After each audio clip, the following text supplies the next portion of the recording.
Hello, good morning. Thank you so much for joining me in my shop here. Today is the 21st of November. It's a Friday. It's rainy and gray outside. Yuck. So one of the things about the way I work on these old radios is I work only for about an hour or two in the morning, and then I wait till the next day to continue. I seldom come in here in the evening and continue on, and I try to capture everything I can on video, good, bad, ugly, all that kind of stuff.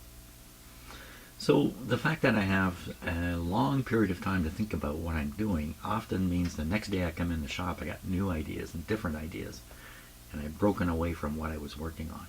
That's kind of what's happened here.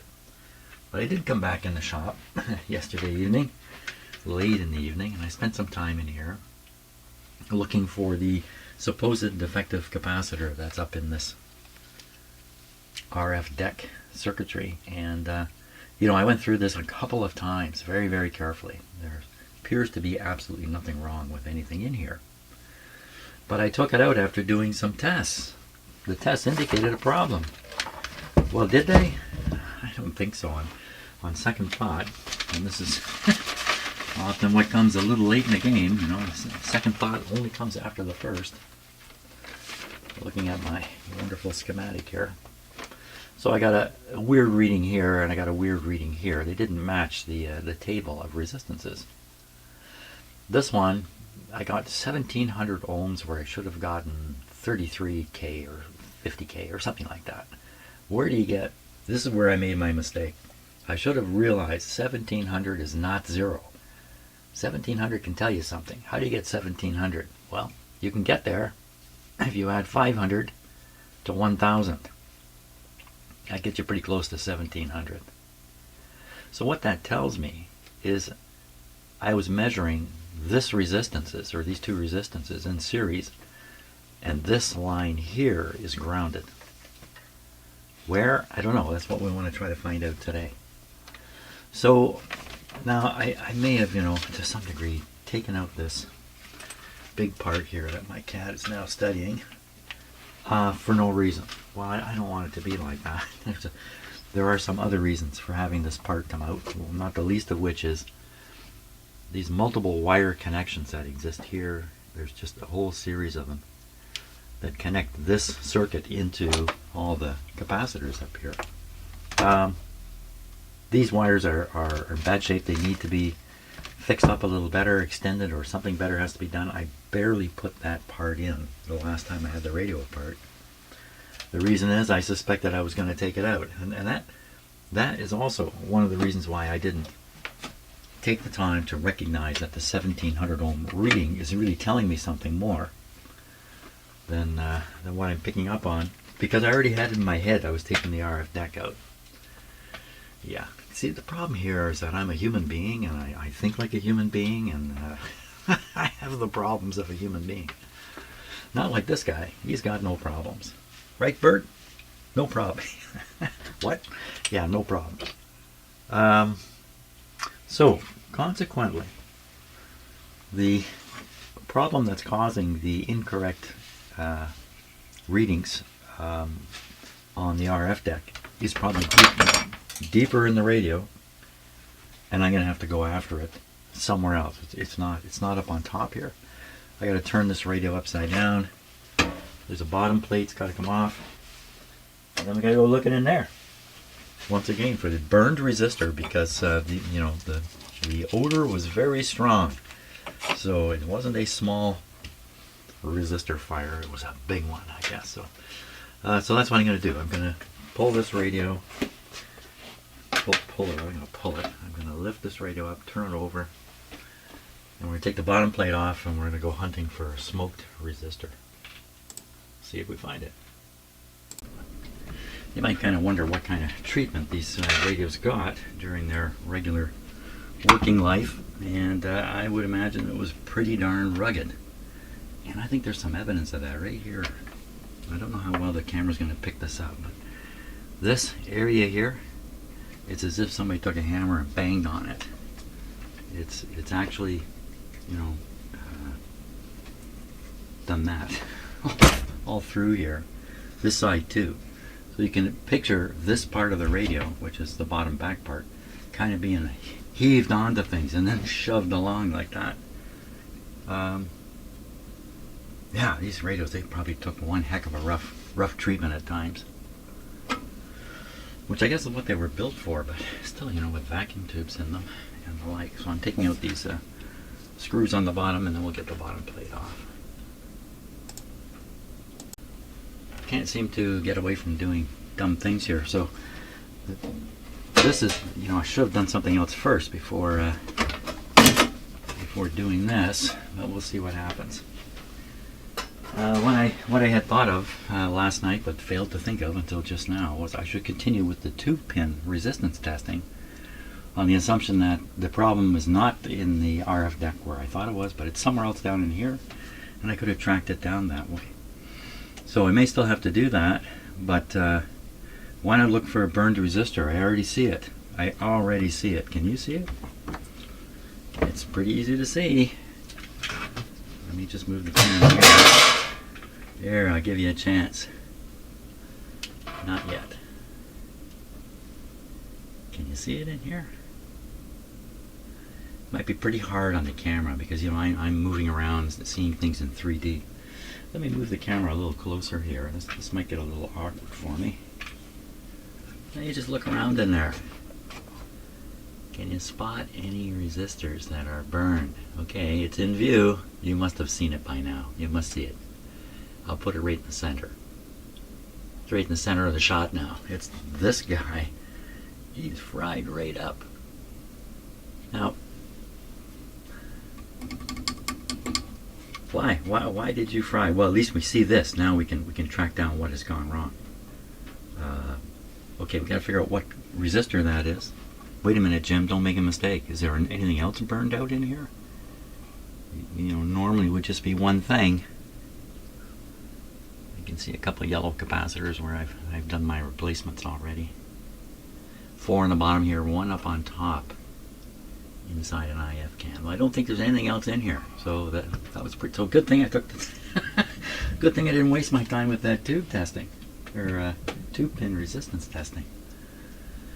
Okay, that's the next thing we'll do. We'll track down what part this is, and we'll ask ourselves, why did you burn up? And the answer is going to be a shorted capacitor, and I'm going to guess I'm taking a guess, it's inside this can. Okay, good. Coffee time. Let's start with this diagram now. I've already located the component, and on this diagram, because it's pictorial, I can tell it's this resistor right here, R37, and it's connected to this terminal right here, and then it looks like a wire goes quite a distance here and off onto another sheet. So I don't know where this is going yet, but let's find R37 on the schematic. We'll do that on the paper schematic, since I want to always be using this same paper, which got torn by a cat a few minutes ago. And I've also located the resistor on this circuit diagram, and it's right here. R37, 2,200 ohms, right past the single to double conversion switch. This switch operates when the band switch reaches bands that are above 7 megahertz. Does it say that right here? Double, 7.4 to 54. So everything above the band that includes 7.4 causes the switch to close. When the switch is closed, we're then supplying B plus up into this circuitry here, and would pass through this resistor. Now, what something is shorted beyond here? I mean, it doesn't take long to find a capacitor that if this one's shorted, it would put a ground right on this point here. What if it's not that one? Could it be this one? Judging by the way this resistor burned up, I think it was facing a short on the other side. I don't think it was, 100K would probably restrict the fault current sufficient. It might not burn these out, or if it did, it might burn this one out, but not this one. And what about up this way? Same thing, 20,000 ohm resistor here, and there is a capacitor way up here. If this one's shorted, it would put a ground on this line. But that would involve the 20K again, and not likely that it would fry up this guy. So the most likely cause, in my estimation, is this guy in the can underneath. I think this is the can that's underneath the radio. Now the weird thing is the wiring diagram shows the wires going. Well, it doesn't look that way. This wire is clearly going into here. The wiring diagram seemed to show it taking off and going, I don't know, way up somewhere. Maybe I got it turned around or something. I don't know. We'll take this can off and we'll try to find the bad capacitor. Bad capacitor. Okay, let's have a look under here.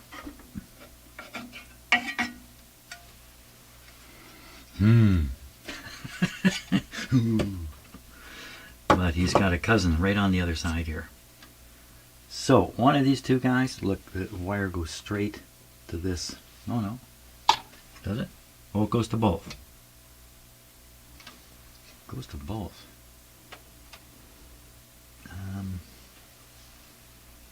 There's the other resistor here and another one down there. They look fine. Okay, let's get the ohm meter out and we'll see if we can spot a shorted capacitor. What's going on inside my head though is I'm thinking, oh, what am I going to do about all the rest of them? This would be failure number 3.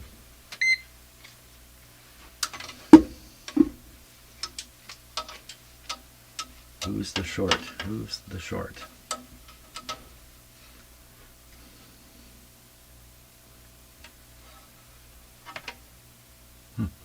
Well, there's a third capacitor down at the bottom here. There's 1, 2, and 3. I think it might be the one at the bottom, just based on the way the wires run here. Yeah, let's just go right across these and find out.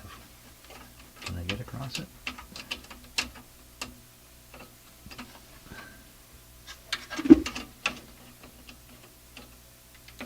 Okay, that's one. No short. This other one. Very strange how this is done. I can't see the other wire here.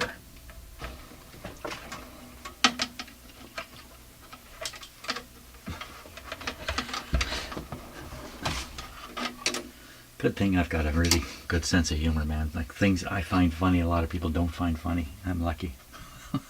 I'm the lucky one. So things happen and I laugh at them, other people get upset. Okay, so this is another one right here. Okay, that did not seem to show a short, did it? Did I really do the right thing there? I may not have. Wow, it's really hard to tell what's going on down here.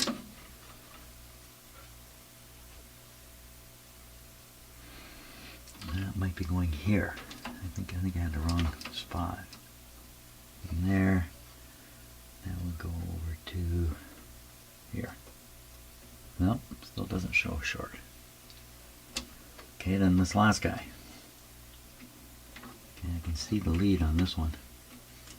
I just can't get at it. There we are. And up here. Oh, tell me what's happening. That's not a 0. Was that a 0? 0. So it's this guy here.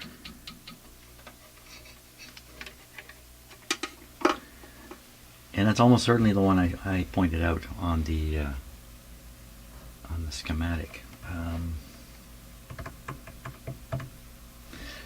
So I'm going to stop and just verify that capacitor to be the one that matches the schematic and the like. I'll just do that on my own here. Okay, so take note of the capacitor, this big coil, and this is a crystal right here. Okay, and then we're going to look at a diagram. And on this diagram, just 1 second here. Oh, here again, this is the resistor that burned up. and you think the wire goes under the can. And what's going on here? What's going on here? Well, what's going on is this diagram is pictorial, but not quite. It's stretched and expanded a lot. So, for instance, these two tube sockets are actually sitting physically in line with this here. So they've stretched them out on this diagram. Makes things a little strange. So this wire that I thought was wandering off to nowhere town, no, look, here's the details of that part I told you to look at. There's the capacitor, there's the coil, there's the crystal right there. So that's what they've done in this diagram. They just kind of dragged the lines out to a clear space on the paper and then drew this. Yeah, and lucky me, I spotted it. So the capacitor, no question, is this one here, C104. C104. Now, does it just go to the chassis? Oh boy, this is a tough one to follow. Yeah, right in here we could easily get mixed up. But see how all these wires are going to the same terminal here? Almost certainly that's a grounded terminal. How would it be grounded? We should see something somewhere, but I'm not going to study it that far, because I got an ohm meter here. You know what I got here? I got an ohm meter, and not only that, I also have a cat here. Yes, there's a cat right here. Yeah, okay. That'll help. So we want to find out the bottom is part of it is the bottom terminal a grounded terminal. So we're going to go here. Okay, and then on the chassis anywhere. And we get a 0. I don't know if you can see it or not, but there was a 0 there.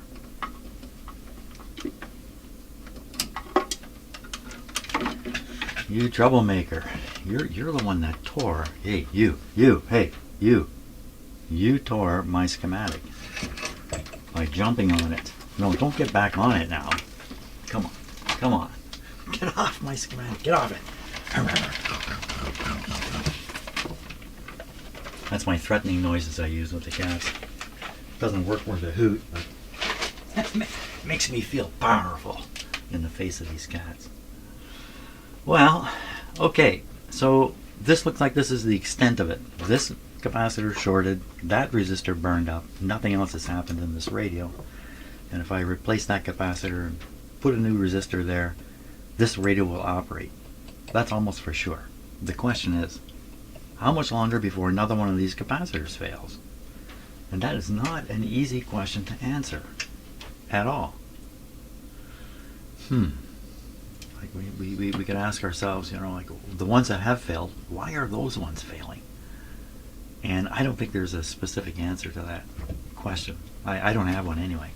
My understanding about the failure mechanism inside these capacitors, these ceramic capacitors, is they're basically a tube, and I probably have this wrong, and somehow ceramic layers are laid on the outside of the tube and the inside of the tube forming the capacitor, and I probably have this wrong in some way.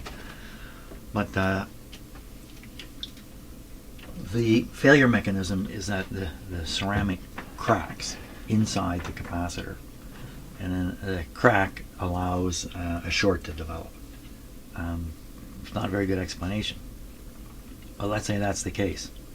It's not a question of degradation from humidity and all that kind of stuff like it is with paper capacitors. Instead, it's about a mechanical failure. So why would it crack? Mostly temperature cycling, I would think, would lead to a crack. Why, if this radio's been sitting for, let's just assume, 15, 20 years without being operated, and then I'm the first one to operate it, and we had a quick failure within just a couple of minutes, and then a failure within a couple hours, and then another failure within 10 hours. And that's the story. that's the end of it, as far as it goes in my head right now. I do have another idea. The cat is studying the wall up there for some reason. Did you hear something in the wall? What is it? We have mice in our house. In some restricted areas in the ceiling. And the cats, they spend long periods of time like this, looking blankly at the wall. But I don't think there's any mice in here. I think he's hearing things. It's like he's tracking it.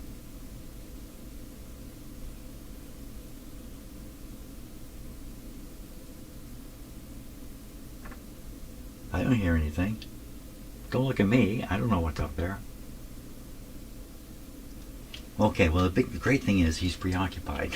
I should take this opportunity here. What should I do now? Coffee break, yeah. Okay, let's see what's happening here. I've got the capacitor out.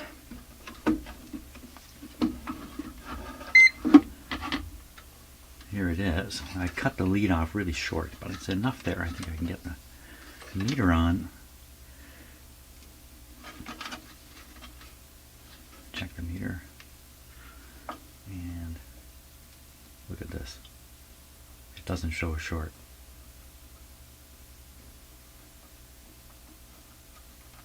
Is it because this is so corroded here?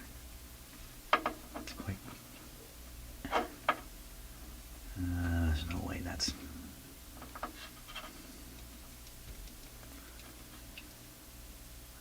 Well, is it possible these guys heal up? Is it possible that you can't break it down without voltage? My little ohmmeter just doesn't have the goods to jump the gap. Jumping a gap. It takes 600 volts to jump the smallest gap. Now, that's a gap in air.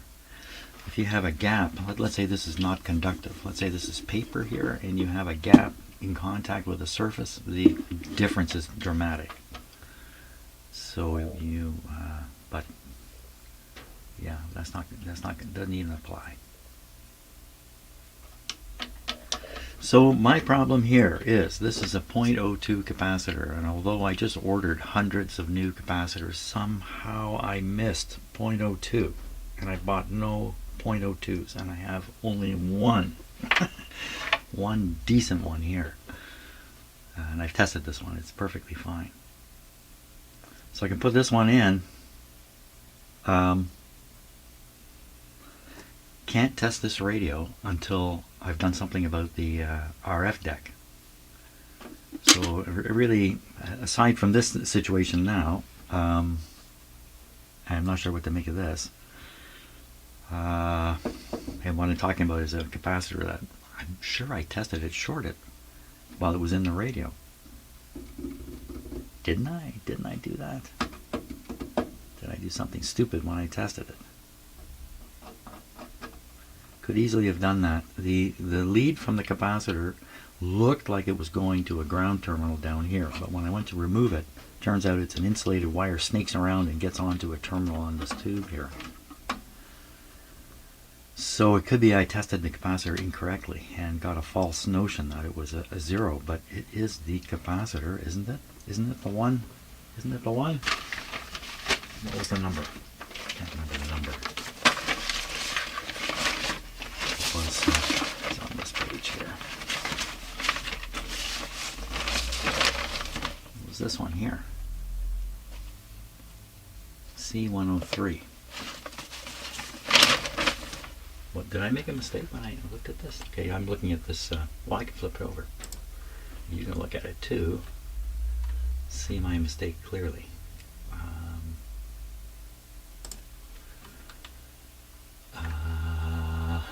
So the capacitor, oh my gosh, how can you follow these over? Is that it? I don't know. Here's the capacitor anyway. And that's not the resistor. 104.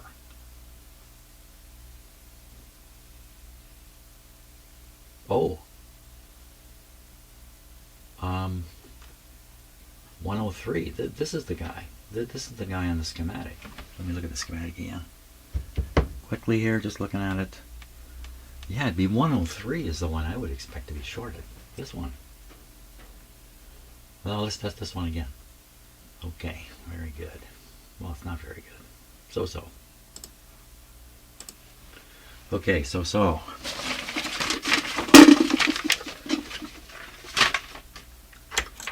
Okay, fool me again, will you? This guy here.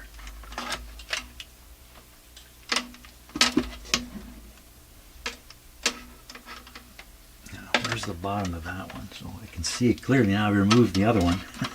This one goes right to the chassis. So we'd measure from here to here. Oh, look at that. Did you see it? I saw it. 0. Well, okay, I grabbed the wrong capacitor. Now, it's not terribly harmful because I am pondering changing all these capacitors anyway. But that's interesting. That means I've taken out a good one and I'm about to take out a bad one. I have a good one and a bad one to examine. That sounds like a good idea. And what size? That was a .02 also, which I'm in big trouble now for finding another .02. I can double up two .01s in parallel and stick them in here and probably get away with that. Okay, let's cut it out. Let's cut it out and check it out.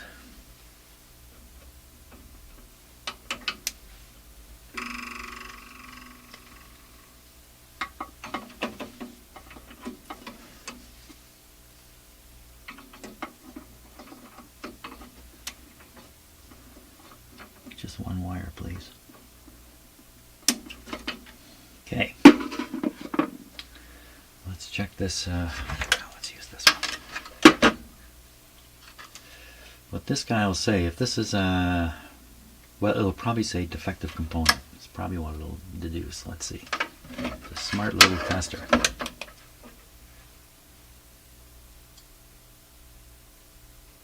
Damaged part. So.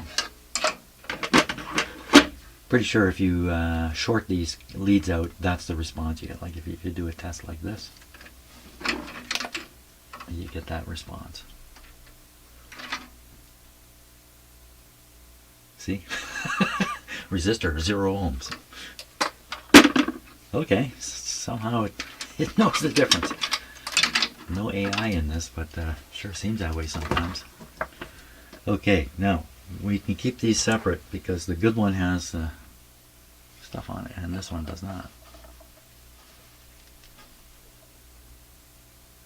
Now, are they marking the outside foil? Is that what this yellow bar is? They don't seem to be marked. Oh, there is no outside foil. There's no foil. Okay, I got to put in 2 new capacitors. I have to find a .02. Oh my god! And these are probably, well, the one that burned out must be sustaining high voltage. The one on the other side probably is too. And this is one of my thinkings here. I'll tell you one of my thinkings. Perhaps I can identify a smaller set of capacitors that are supporting B+. And those are the capacitors that if they fail, you got a short on the B+ line, you get a heavy current, something gets burned out. And those are the ones that are more likely to fail because they're under stress, they're under pressure. And that's probably a much smaller number than the number that's in here. So I'd have to study the schematic, figure out which capacitors are exposed to B+, which ones aren't, and then go after those in particular. That's an approach. What I'm trying to do here is do the least. I'm always trying to do the least and avoid unnecessary work and risk. Okay. Okay, so I'm going to replace those 2 capacitors and the resistor there. So I want to show you some details in the construction here which caught my eye while I'm doing the replacements. I think it's pretty curious stuff. I want to take a look with this other camera here. And let me set it like this. Okay, here we go. Focus in nicely. So you can see a few things there. Let me get a pointer here. Explain a few things. So first of all, this wire you see moving is the new capacitor wire coming in, and it's going to be soldered down to this terminal. You can see the old wire cut right there. What's interesting is if you look, there's a wire coming here, and look how it wraps around the tube socket. It reaches this terminal where a number of connections are made. In here there's a wire, 2 wires, and there's a capacitor missing. There's another, the other capacitor I cut off. You can see the lead right there. It's cut right there. It also goes here. So the detail is this wire, how they've wrapped it around here. Would they do that on purpose? Is that some kind of significant thing? Or is it just a way to keep a bare wire in position? It's just going to the chassis over here, so it's a chassis wire. It's as good as the chassis itself. I don't know. That's just the guy who built this. That's how he did it. Means nothing. Or these are the little details that make the difference between this radio being, an averagely good radio and being a fantastic radio. These little things may be the difference. So, okay, so I got to get busy and solder this wire down to that terminal in the back there, which is very hard to even see. One of the things I'm curious about is just how far we can get with AI systems in helping with this kind of work. And so far I've been really impressed. So I asked it this very specific question here. Here's my question up here. And this is Chat GPT, I guess 4 or 5 anyway. It's through the Microsoft Copilot. Here's my question. I am replacing capacitor C104 in a Hammarlund SP-600. It's a 0.022 and I only have 0.03 capacitors available. Would a oops, I made a mistake there, 03 be okay? Great question. Yeah, they always pump you up, these systems, so yeah, not a great question. This gets into the practical side of vintage radio restoration. Well, yeah, I guess it does. The difference between the two of them. The difference is about 36%. I hadn't really thought about that. That's actually quite a dramatic increase in capacitance, 36%. Will it work? In many tube radios and receivers, especially in audio coupling or bypass positions, a small increase in capacitance like this usually won't cause damage. The effect depends on where C104 is in the circuit. Coupling capacitor between stages, a slightly larger value will pass more bass frequencies. This would be in the audio stages. In practice, a 0.03 instead of a 0.02 is unlikely to cause audible distortion, but it may slightly change tone balance. This will be in audio circuits here. Bypass capacitor to ground. A larger value generally improves filtering, so 0.03 would be fine. That's probably the case for me. Timing or tuned circuits, oscillators, IF, RF. Here, precision matters. A 36% increase could throw off alignment or frequency response. Hammarlund SP-600 specifics. The SP-600 is a high-performance communications receiver. Many of its capacitors are in RF and IF tuned circuits where the exact values matter. If C104 is in one of those critical spots, you'll want to stay closer to the specification. If it's an audio or power supply bypass, 0.03 is acceptable. My suggestion: check the schematic to see if C104 is in a tuned circuit. If yes, hold out for the correct 0.022 microfarad capacitor. If it's an audio coupling or bypass, the 0.03 will work fine and won't harm the set. Now this thing always invites to carry on. It tries to carry on. Would you like me to look up the SP-600 schematic and identify exactly what C104 does? That way I can tell you whether the substitute is safe. Hey, let's do that. I'll say, okay, yeah. You can actually look at it and figure that out. I shouldn't say he, it. It can look at it and figure that out. I'll say, please, I'm being polite to it, I shouldn't be. Identify, I'm trying my best to not treat these machines like they're people. Please identify what C104 does. I think I know what it does, but let's let this machine take a run at it.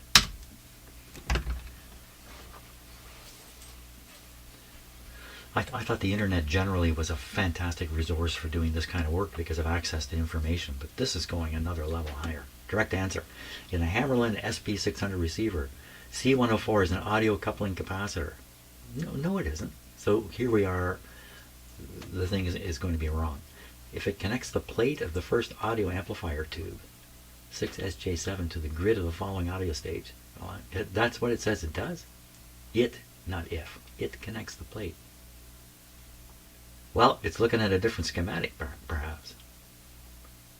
Looking at the service manual and schematic, C104 value often spent the paper or film capacitor in the original design, but in mine it's a ceramic capacitor. It's not film or paper. Location between the plate. No, see, this is wrong. So it got it wrong. It could be because different numbering systems and different schematics, and it's got one where 104 is the one it's describing here. Conclusion. Your conclusion's not valid. Well, here it even gives you Hammarlund from the manuals lab. Don't you have to pay money to get this? How can it look at that manual? So this is where I've gone to get my stuff, from the Bama. Okay, well, that was kind of interesting. I think 0.03 should be okay. Let's look at the schematic now. Might as well just look right here, I think. Nope, nope, oh. Okay, stop that from playing. I thought I had the schematic on here. Okay, the schematic. Let's look at the paper schematic. I should do everything on the paper schematic here. The reason I'm anxious to stay with the paper schematic is because, you know what? Every time you open this piece of paper, all the writing is in the same place it was last time. That's not the same on the computer. So I'm getting very familiar with this piece of paper. And I've been looking at this, you know what? I've been looking at this since I was 19 or 20. I've been looking at this piece of paper. That's quite a while ago. So, so here we are. So first of all, it's a 0.022. It's not a 0.02. 0.022 is one of the sort of standard, helps the manufacturing process in making capacitors and resistors. That's why they have these funny numbers. Instead of 0.02, it's 0.022. So that tells me they're just grabbing something, the cheapest thing they could get away with. And I shouldn't really put it that way. I mean, this is not a cheap radio by any means. What do you think this thing cost when it was new? I'll bet you it was $10,000 to $12,000 back in the day. I'm just making that number up, but I'll bet you it was something like that. That would be the annual salary of a person working.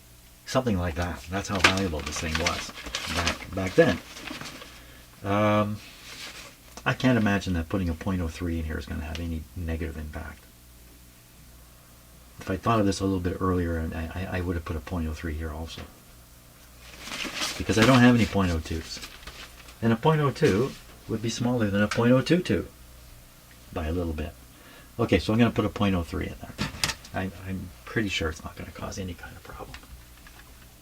Okay. Hey, where are you going, radio? It's going on its own. You know, when I showed you this earlier, I forgot to point out the most interesting part of this. Well, so I'll do it now. So, since the last time you looked at this, I've soldered in a wire, so we can take a look at the quality of that too. Let me wiggle the capacitor here. Yeah, well, it's soldered, but doesn't look like the greatest job. Really hard to get in there with a soldering iron. So I showed you this weird bent wire, but what I didn't say was the other capacitor, the one I'm about to install, could easily come down. Get my pointer in here. Could easily come down and join here, but instead they had run it on an insulated wire. They'd run it through here over to here. Well, this you can see it's just tied back with a wire going back there. Now that's the detail I wanted to talk about. Like, why would they do that? They had to insulate the wire. I'm banging the camera here. They had to insulate the wire to get it over there. So they had to use a little bit of, sleeve. I mean, it's just cheaper, faster, quicker to put it here. But they didn't put it here. They put it over here.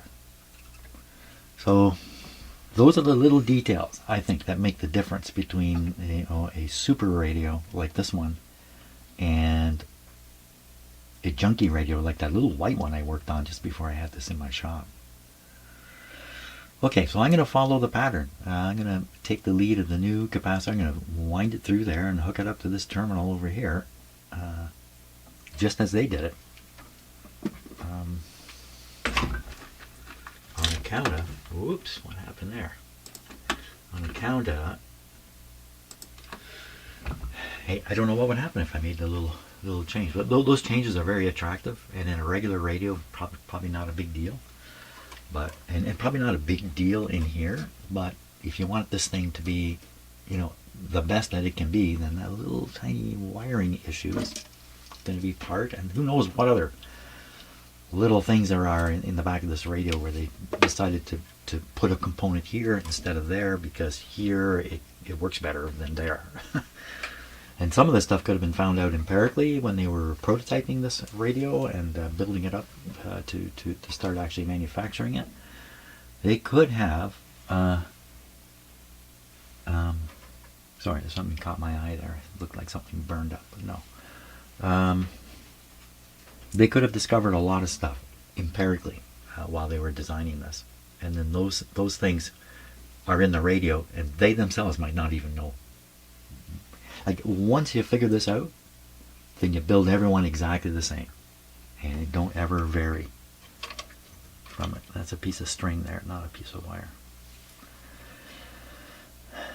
Well, that was pretty speechy stuff there. Okay, I got to put in that second capacitor now and do it just like they did it. While we're talking about the details here, I might as well come up with another one. So often you can install a capacitor, say between 2 points. You can install it this way, or you could install it this way. And I think that makes a difference in some cases. So for instance, if this capacitor were going to ground here, then you'd probably want the long wire there, and you'd want this to be as short as possible to the connection it's going to. I don't know for sure that that's true, but I think that's that kind of thing. And I think that's probably going on in here. They've made these decisions. And the other one, of course, is the outside foil problem, where these rolled capacitors, and I'm not sure if this one's rolled inside. I think it is. There's inevitably a foil which ends up on the outside, which acts like a shield to some degree. And so you got to take that into account, or make use of that advantage. Usually by connecting the outside foil lead, and I don't know that the one I'm pointing at is that, to a low impedance or ground chassis, something like that. These capacitors I've tried over and over to try to figure out what the outside foil is, and I'm just left guessing. No matter what test I've applied, I'm left wondering. So maybe there's no distinct outside foil on these. I don't know. So I'm not going to worry about it at this point. Although it's probably an issue. I'm going to, since this is going to ground, I'm going to make this the long side, and I'll make the, see, this is also a shorter capacitor, right? Like the other capacitor barely fit in here. And so they're forced to make this lead very short. But it could be not because of the physical size of the capacitor, it could be an electronic issue that the designers covered off. So let me shorten that up. I'm working right near this coil here, which I do not want to touch or bump into or do anything nasty to. Okay.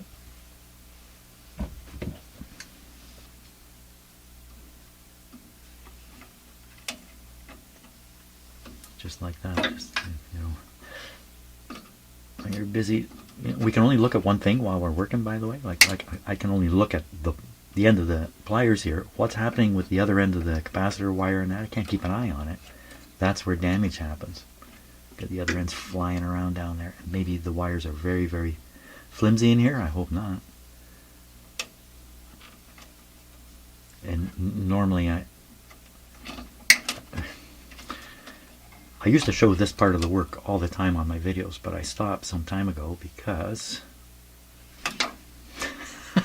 stuff like this. No, because it slows me down, and there's a lot of time involved often in doing these replacements. So on video it may look like just a moment went by, but sometimes, you know, I'm struggling for like half an hour putting in a little part. And I didn't really want that to be on the video because it's just taking up too much time. Too much time on the video for people to watch. Like right now. I try to just get this guy on here.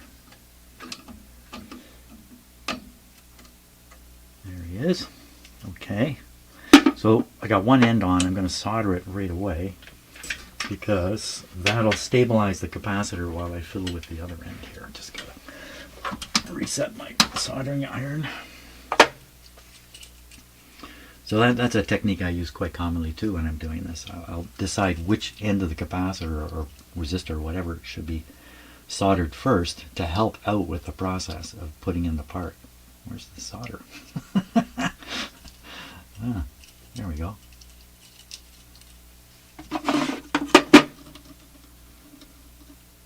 So I try to think my way through these things. I've been doing this long enough now that I know if you don't think about this stuff, you end up in jackpots all over the place. A jackpot is a situation you don't want to be in. That's going to lead to a bigger problem. That's a jackpot. So these terminals there's a lot of metal here. It takes quite a while to heat it up.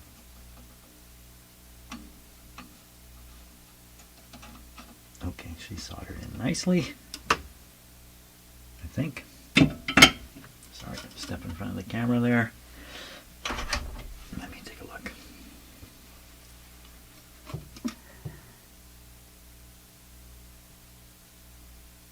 I could use more solder, but it's going to hold for now. Okay, so now the other part, get it right in there.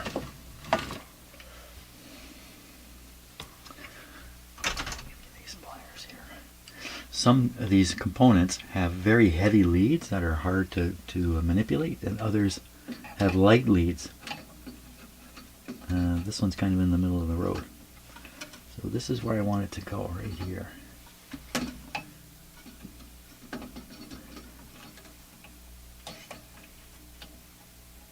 So I'm not sure what you're seeing. You might just be seeing the back of my hand here.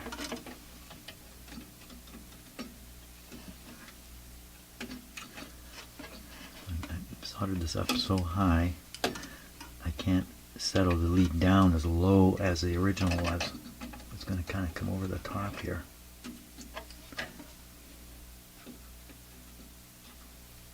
Kind of wonder why they want to thread it through there anyway. Could have been for stability. Could have been, you know, you saw that a radio like this gets treated pretty roughly during its life. I want to go down under. So maybe these are techniques just for fixing the wire in place, you know, they wrap it past stuff. I don't know.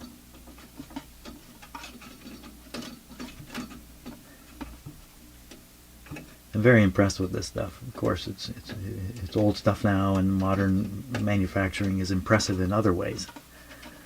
Oh, this is not going well. What do you see? You're seeing nothing. Okay. This is why I don't video this part, so I'm going to stop the video and just carry on here. Just continuing on with the discussion about the criticality of component positioning in radios like this. I don't know, is this going to be an issue? So when I put the capacitor in, the other lead's not as long, or I couldn't bend it the same way the original one was. The original capacitor went right down to the bottom here, then the lead came across the bottom and made it to this terminal. This capacitor is shorter, starts here, and the lead is shorter, and so I've ended up coming through the air more or less to here. The thing is, it's going by this coil, and I'm wondering if before they were trying to position this wire here away from this coil, and now I've positioned it so it's really almost against the coil because of what I've done here. So this is the crystal, I believe this is the crystal filter. This is the crystal in here, and I think it's the crystal filter for the bandwidth, which would make sense. This is the whole IF here. It makes sense to have this positioned here in the radio. So seldom do I run this radio on the crystal setting. Because it's too tight. It's really meant for CW and stuff like that. So if you're listening to voices and music and things, you really want the bandwidth wider, usually. So, you know, if this is going to cause a problem, the problem is going to be probably imperceptible, and I won't care anyway. That's probably the situation there. So Quite likely, if I put the radio completely back together, it will operate again just like it did before. But I got a big question here about all these capacitors. 3 failures. 3 failures. You know, the last one took 10 hours. For all I know, there's 9 more capacitors that are ready to go in hour 11. I don't know this, you know. I don't know. So I'm not going to do anything right now. Probably the smart thing to do, I have the IF or the RF strip out. I should probably do them all in the RF strip. And then put that back in, never have to take it out again. That's probably the best thing I can do there. All these ones are fairly accessible. I mean, if they were to blow, I mean, I could do the same thing I just did now. Are any of these capacitors going to cause terrible damage? Now, there are things known as killer caps, killer capacitors in these radios. In my R390A, I think there's 3 or 4 capacitors that are called killer capacitors, and if they should short, they'll cause damage that you really can't recover from in the radio, or it's very hard to recover from, probably burning out a coil or something like that. So, are there, you know, there's lots here for me to think about before rushing in and changing all these capacitors. If they were wax, paper wax capacitors, I wouldn't be hesitating. They'd all go at this point. Didn't I take out a good capacitor? I did. I did. I took out a good one. Is there any way we can test this? That little tiny bit of lead there. What would we be testing on it? How good is it? It's going to be a little tough to do this.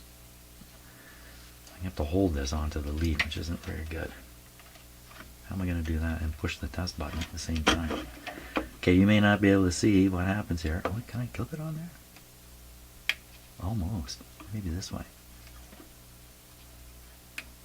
No, but I can hold it on there, I think. If I put one finger on it. Okay, that's for what it's worth. What do we got here? So it's a 0.03 according to this, but it's really a 0.02. It's showing a bit of V loss, which I don't know how to interpret that, frankly. But there's no similar, like there's no series resistor listed here. So V loss.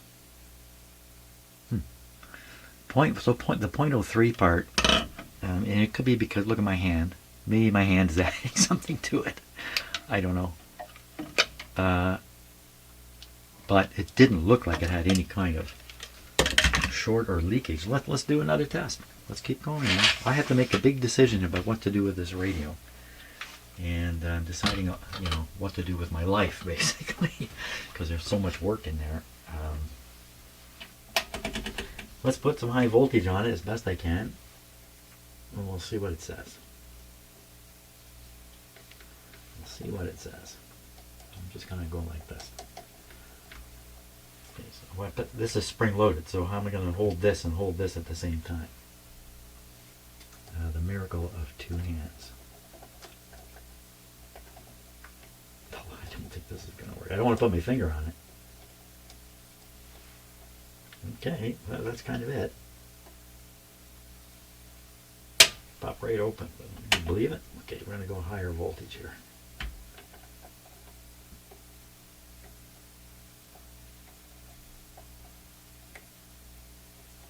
Oh, I almost got it. Ooh. Okay, higher voltage, test. Aha. See, it opened all the way and it opened slowly. Maybe you can't see that now, unfortunately. Yeah, you really can't see it, I'm afraid. Bad video here. You get the impression the eye is opening all the way. Okay, so we'll go to a higher voltage here. Now we're up around 250 volts. Watch your fingers, Jim, because that will jump if I... See, it's opening. It's opening. Not all the way. So there is some leak in here. Let's go higher. We can go 350. 350 volts. I think I'll hold on to it this way now. There we go. Well, it's trying to open, but it can't quite open. It's not shorted though. So we give it the 450 treatment. We give it the high voltage treatment. I mean, I can't do anything with this capacitor anyway. Here we go. Okay, so now the eye is not opening. Well, I could see it did take a charge, so to speak. It's leaking at this. So this is interesting now. The other capacitor I checked, no leak at high voltage. This one is leaking. And now, just to keep me honest, I'm going to grab a brand new capacitor here. Let's grab this one. And we're going to compare it with a brand new capacitor. Let's see what happens. Again, I have some trouble seeing the eye. We'll start at 250 volts. It's a 600 volt capacitor. I got to figure out a way to make this better on camera because there, you can see a little better now. There we go. Right open. You see it right open? 350. Right open. 450. Boom, right open. That's what a good capacitor does. Okay, so now we know. Now we know. Now we have some information here that even these ceramic capacitors develop some amount of leak. Now, how important is it that a capacitor is leaky? Depends where it is in the circuit. Same answer that the chat GPT gave. You have to think about where it is. A small leak in many cases doesn't mean anything. But in other cases, a small leak could be a big problem. Okay, I'm going to stop here and think some more about the situation and make some decisions on what to do here. My cat is after me to play with him. But so I've replaced the resistor that's in here. So parts have been replaced, plus an extra part. And that's given me the chance to test that capacitor, and surprising to me, it looks like it is a little bit leaky. That has a big influence on my decision about what to do with all these guys. So don't have to decide right now, but I think where I'm leaning is to change them all in the RF deck so I don't have to take that off again, put it back on the radio properly and be done with that. These ones down here, I'm not sure what to think. And what about you? What do you think, Bert? Hey Bert, what do you think? What's your opinion on this? What does that mean? Well, okay. Okay. So when I go to do all this work, I'm not going to do it on camera. I'm going to do it in the evenings on my own time. And so this radio is leaving the shop, and geez, where's it going to go? That's a good question. And what do I want to say? Something else will be in here tomorrow. Maybe a cat. Thought I should do just a little summary here of what's happened with this radio. So we've had 3 capacitor failures, if I got the number right. The last capacitor failure was the one I was fixing. Each failure has taken longer to appear. Earlier on, I managed to remove 2 good capacitors, these 2 here, which I tested the same way you saw me test capacitors today, and they tested like new. In other words, I was able to put a high voltage on them. There was 0 leakage in them, so they tested like new. So I had 2 capacitors that are essentially good as new, so would appear. I don't know that they are actually good as new, but in terms of their regular operation, yes, there's no leak and the proper capacitance is still there. So, but the last test I did on a good capacitor, because I was able to take I accidentally took another good one out of here. That one showed some leak in some internal resistance in the capacitor, which was different from the other 2 tests, which showed them to be just like new. So that puts a little bit of a different character or different spin on the situation here. It makes it much more sensible to do like a wholesale capacitor replacement in the radio. My other radio with the paper capacitors has operated basically flawlessly since I did it 10 years ago. And I probably have, I don't know, maybe 100 hours of operation on that radio. Probably more, in fact. Yeah, actually it'd be a lot more than that on it. And that would probably be the same thing here. If I replace the capacitors that are failing, probably this thing's going to operate trouble-free for a long, long time. And it's not like I turn these things on every day and run them for 12 hours a day. That's not what's happening. Well, okay, I think I know the situation, and I think I know what I need to do. And like I said before, a different radio will come in here tomorrow, and this one will be somewhere where I'll be plugging away on it. Where am I going to do that again? So thanks a lot for watching to this point, and the next time you see this radio, it'll probably be operating, maybe here in the shop. Yeah, probably I'll have to test it here in the shop after doing piles of replacements. Oh my gosh. Okay, well, once again, thanks a lot for watching, and I hope you have a great day. See ya.